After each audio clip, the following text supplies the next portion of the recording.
Ram, thanks my man. Thanks. किस लिए? Virendra sir को मेरा नंबर सजेस्ट करने के लिए। वो लोग दुल्हन के आउटफिट और सारे ट्राउजर्स मुझे बनाने के लिए दे रहे हैं, और इतने लॉन्ग टाइम के बाद इतने बड़े क्लाइंट जो मुझे मिले। Please get the gift.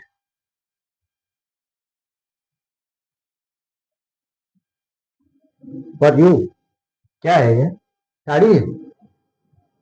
मुझे कभी तूने साड़ी पहने देखा है? अरे घर में कोई तो पहनता होगा। मम, बहन, या अपनी गर्लफ्रेंड, उनको दे देना। मना मत करना यार राम, बहुत दिल से लाया हूं। प्लीज।